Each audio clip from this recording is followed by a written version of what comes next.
je me suis rendu compte qu'en fait, il y avait beaucoup de choses qui se disaient qui étaient vraiment terribles. En fait. Donc, comme si ce pouvoir qui était en nous, qui nous permet d'être souverains quelque part, était diabolisé, était presque interdit. On associe la Kundalini au diable, on associe le serpent, tout de suite ça devient fantasmagorique. Alors qu'en fait, il s'agit de notre pouvoir. On est tous dotés de la même, on est tous équipés de la même façon, et seulement il s'agit d'apprendre à se servir de cette énergie qui, sans connaissance, peut amener à des dérives ou amener à des difficultés. Et bonjour à tous, je suis Céline Élodie Duchemin, journaliste et thérapeute pour Au service du vivant.info, c'est mon site internet. Aujourd'hui, j'ai envie de vous présenter Vincent Lucas. Vincent Lucas, en plus d'être un ami, il est depuis bien longtemps, il a été photographe, passionné par des questions de société, passionné par l'anthropologie, et il est professeur de Kundalini Yoga depuis 2016. Aujourd'hui, on va s'intéresser aux activités qu'il propose autour des voyages sonores et du Tantra Diamant, et ça va être l'occasion de revisiter cette question fondamentale de la Kundalini. Bonjour Vincent. Bonjour. Ouais, je trouve que c'est important aujourd'hui de revitaliser, enfin plutôt réhabiliter ce terme qu'en fait on a utilisé, on reprend le terme de Kundalini mais qui vient en fait des Indes. C'est l'Inde qui utilise ce mot, mais nous on avait un terme commun, au temps des Celtes, on appelait ça la vouivre. Et voilà, petit à petit on a perdu le sens de ce mot, mais en réalité je me suis rendu compte en découvrant cette énergie en 2010, qu'elle était en moi, que c'était un outil dont je pouvais disposer et dont je me suis servi ensuite. Et qu'en fait, on était tous dotés des mêmes outils, qu'on avait une mécanique fantastique, extraordinaire, et dont il fallait s'occuper. Et qu'au fur et à mesure du temps, en découvrant cette énergie, la qualité et les produits et la puissance qu'elle me permettait d'obtenir dans la joie, dans le bien-être que je ressentais à travers cette énergie, grâce à cette énergie, je me suis rendu compte qu'en fait, il y avait beaucoup de choses qui se disaient qui étaient vraiment terribles. En fait. Donc c'est comme si ce pouvoir qui était en nous, qui nous permet d'être souverains quelque part, était diabolisé, était presque interdit. On associe la Kundalini au diable, on associe le serpent, tout de suite ça devient fantasmagorique. Alors qu'en fait, il s'agit de notre pouvoir. On est tous dotés de la même, on est tous équipés de la même façon, et seulement il s'agit d'apprendre à se servir de cette énergie qui, sans connaissance, peut amener à des dérives ou amener à des difficultés. Donc la question que moi, sur laquelle je travaille depuis plusieurs années, tente à vulgariser, simplifier l'outil pour le rendre accessible à tous, pour que le jour où cela se produit, où l'énergie se manifeste, ça soit accepté, accueilli, avec simplicité, et qu'il n'y ait pas de retenue, de blocage, parce que c'est un peu l'idée, c'est un peu comme si, par exemple, vous avez un pompier qui déroule sa lance à incendie, puis il oublie à un moment, il y a un nœud. Et au moment où l'eau vient dans le tuyau, en grosse pression, lorsque ça rencontre ce nœud, ou ce blocage, en fait, la lance va se mettre à bouger dans tous les sens. En fait, ça fait chlac, chlac, chlac, chlac, chlac. Voilà, c'est tout ce qu'il faut éviter, en fait. C'est éviter cette peur qui peut éventuellement nous bloquer au moment où l'énergie se manifeste. Est-ce que tu veux nous raconter plus précisément ce qui s'est passé pour toi? C'était en 2010, quand pour toi il y a eu cet éveil de Kundalini, pour que justement ça soit plus concret pour les gens de comprendre qu'est-ce que c'est en fait cette Kundalini, de quoi on parle. Alors on parle d'une énergie qui est logée dans le bassin, qui est logée dans le sacrum, qui quand elle s'éveille monte le long de la colonne vertébrale. Comment ça s'est manifesté pour toi concrètement? Déjà, moi, ça s'est passé en 2010, j'avais aucune pratique, j'avais 4 jours de pratique de yoga, donc j'étais absolument pas préparé à ça. Personne ne m'avait jamais parlé de la Kundalini. Je faisais depuis 2 ans des pratiques de tai chi, de qigong et de danse improvisée, quotidiennes. J'avais arrêté de manger de la viande, du poisson, je fumais plus, je buvais plus d'alcool. Je m'étais mis dans cet état de bien-être intérieur en pratiquant tous les matins de 6h à 7h30. Et puis un ami me dit, tiens, tu devrais essayer Kundalini. Et donc je me retrouve dans un festival au milieu de 2500 personnes, 5 jours après avoir fait une préparation physique, 3 jours de tantra blanc. Et le tantra blanc, c'est la version que j'ai adoptée d'ailleurs, puisque c'est ce qui me touche beaucoup aujourd'hui. Cette version du tantra blanc, on était face à face, on avait juste contact avec les genoux, avec les mains et regard dans les yeux. Ce qui diffère un peu des versions plus sensuelles, voire même sexuelles. Ouais. Tu vas nous en parler. Et en fait, dans ce contact avec 2500 personnes, face à face, homme-femme, des lignes entières, sous un chapiteau, avec une musique, un mantra, une respiration et un regard, au bout de la 2e heure, pouf, j'ai eu un bouchon de champagne qui s'est déclenché au niveau de mon bassin, mais je ne savais absolument rien. On était juste en train de terminer la pratique.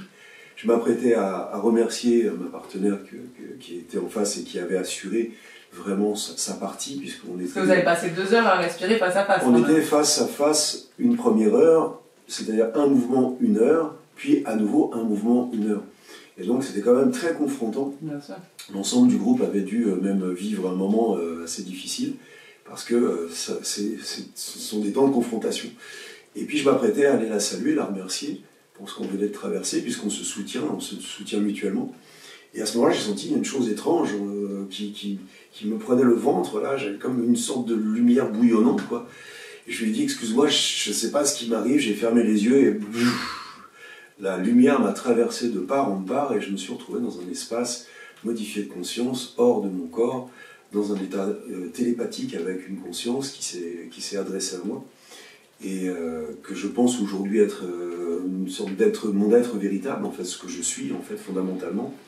Et on a, dans cet échange-là, dans ce temps-là, j'ai pu poser des questions et avoir des réponses qui m'ont servi. Et pour tout dire, de ce moment-là, ma vie a totalement changé, puisqu'en fait, j'avais une vision terrestre des choses, même une géopolitique intérieure assez concrète que j'avais eu l'occasion de visiter, voyager. Et là, tout d'un coup, paf, me venait l'idée que les choses se regardaient d'en haut vers le bas. Et donc, toute ma vision géopolitique est tombée à la poubelle d'un instant à l'autre, et j'ai compris qu'en fait tout venait de la conscience avant de se matérialiser.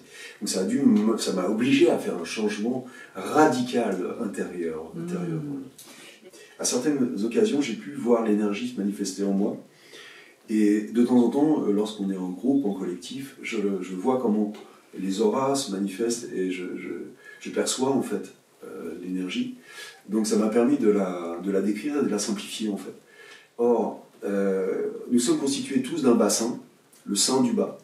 Qu'à l'intérieur de ce bassin, il y a un sacrum, qui est en fait ce petit triangle qui descend, qui est à la base de la colonne vertébrale. Ce sacrum est sacré, tout comme le palais. Palais, sacrum, il y a 2 endroits qui sont fondamentaux en fait, dans notre histoire. Et ce sacrum-là va déclencher l'énergie, mais pour qu'elle soit déclenchée, il faut qu'il y ait un mélange gazeux qui se produise. Et le mélange gazeux, il va être obtenu par la conjonction nombril, anus, périnée. Donc périnée, c'est comme un piston, en fait. L'anus est un piston, il est soutenu par le périnée, et il actionne, une fois actionné à l'intérieur du bassin, avec la conjonction du nombril, le nombril fait descendre le chi, le ki, le prana, l'énergie vitale, dans le bassin. Et à l'intérieur du bassin se produit un effet chimique, alchimique, qui va être déclenché au bout d'un certain temps. C'est un peu comme si on était des diesels, en fait. ça met du temps, il faut enclencher la mécanique. C'est moins poétique, mais c'est moins poétique, au moins on comprend. Et à un certain moment, grâce à ce sacrum, il va y avoir une explosion. Et l'explosion trouve le chemin par la colonne centrale, Sushumna, colonne vertébrale, qui est en fait l'arbre de transmission de l'énergie naturelle, par lequel va passer le courant, qui en fait transmet aux roues que sont nos chakras. Donc lorsque l'énergie monte à travers la colonne, les chakras s'activent et l'énergie torique se manifeste en nous. Et c'est ce qui fait qu'on a un véhicule d'énergie fantastique à ce moment-là. Donc pour arriver à enclencher cette énergie, il faut y aller, il faut déclencher, il faut insister, il faut savoir que c'est pas donné à tout le monde, voilà, de le démarrer par une simple méditation. Moi j'ai besoin de passer par le corps physique.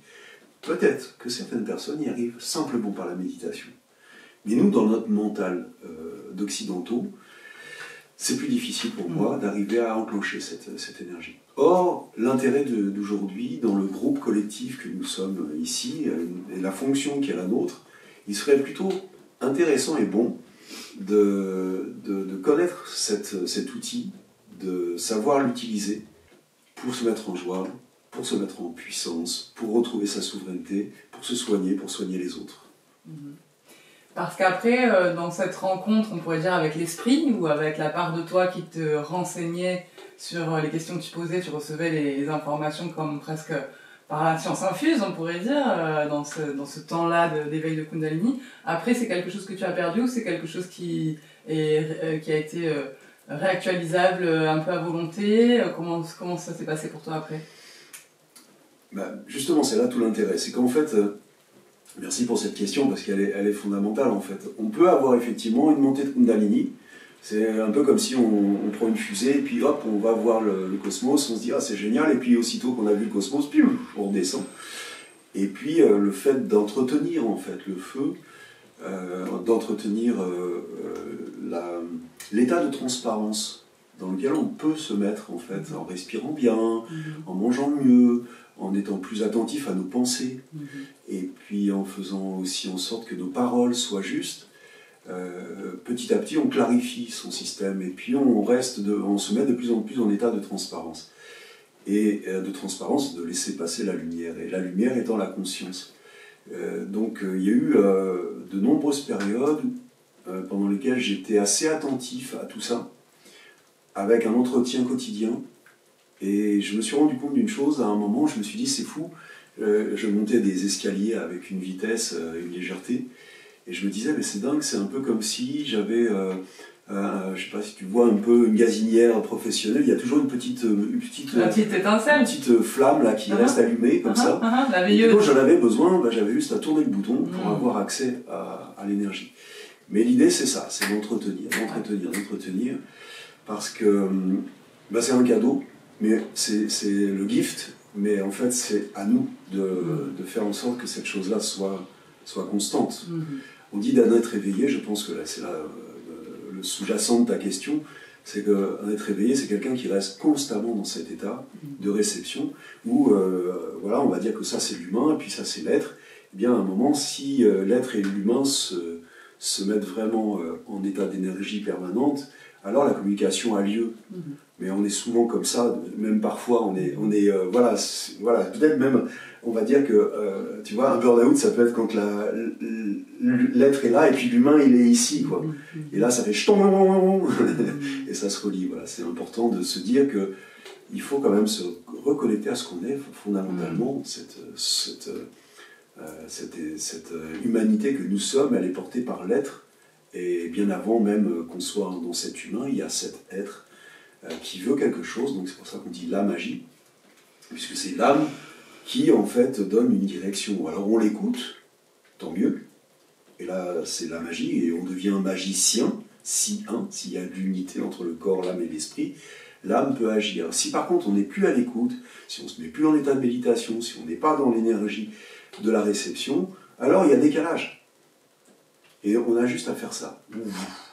Retrouver cet état de connexion à soi, en tant qu'être, et humain. Et l'humain ira beaucoup mieux au niveau santé aussi. Et alors toi, pour permettre cette reconnexion entre l'être et l'humain, justement, quelles sont les activités, les ateliers, les week-ends que tu proposes? En quoi ils consistent exactement? Est-ce que tu peux nous en parler? Dans le week-end, on a des voyages sonores, parce que le son, pour moi, d'abord soigne, mais nous reconnecte à notre état profond, à notre état d'être. Et j'utilise des instruments qui sont des instruments natifs, qui sont des flûtes amérindiennes, qui sont des flûtes balinaises, qui sont des flûtes qui viennent de l'histoire de l'humanité, des gongs évidemment, qui ont traversé les âges, des bols tibétains, et des tambours évidemment, parce que les tambours nous amènent à la racine, des didgeridoo. Je me suis mis au didgeridoo, j'ai senti à quel point on descendait encore dans l'intra-terre. Et puis les gongs nous amènent au cosmos, comme aux abysses, en fait. Voilà. Du coup, c'est un jeu aussi à travers la musique qui nous permet de nous reconnecter à cette essence qui est la nôtre, à nous envoyer dans ce voyage intérieur qui est magnifique, en fait. Moi, je ne donne aucune indication, parce que chacun fait son voyage à lui, quoi. À ceci près que le chant me vient souvent, et que parfois je me connecte avec une personne, avec le rêve de la personne, et que je chante son rêve en fait. Je chante son rêve et je suis dans son rêve.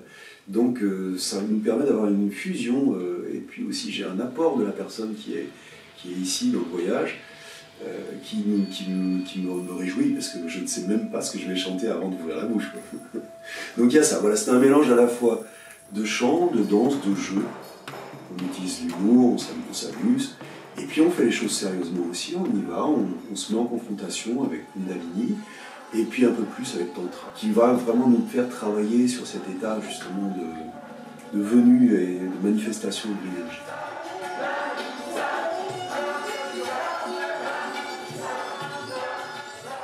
Est-ce que ça s'adresse à un public particulier, tes stages? L'invitation que je fais, c'est de partir de là où on est. Mmh. Et ça m'est arrivé, en fait, dès le départ, je me disais, ah non, je voyais le prof faire une chose, je me disais, ah non, ça, moi, je ne sais pas le faire. Et puis, je me mettais à le faire, et puis tout d'un coup, je me rendais compte que j'y arrivais, en fait. Et donc, on ne sait pas trop, en fait, ce qu'on est capable de faire. Donc, c'est bien de se dire, ok, je vais à ma limite, et puis à un moment, je me rends compte que je peux dépasser cette limite. Donc, ça peut être pour tout corps et tout public, du moment que la personne a envie de chercher à sortir de sa zone de confort, en fait, de sa maison intérieure. Et puis quand tu sors de ta maison, tu visites, en fait, tu fais un voyage, véritablement. Très bien. Où est-ce qu'on peut trouver les informations pour les gens qui seraient intéressés de venir rejoindre un week-end avec toi ou un atelier? Comment on trouve tes informations? Le plus simple pour moi, ça serait d'aller faire un petit tour sur le site internet www.vincent-lucas.fr et d'aller chercher cette page qui est actualité, qui sera facile à trouver dès le départ, enfin sur la première page. Et dans les actualités, il y a la mise à jour de tous les ateliers. Très bien, donc www.vincent-lucas.fr et on pourra trouver des stages et des ateliers dans l'Aude et autour de Marseille. C'est ça. Merci beaucoup pour cet entretien. Merci Céline.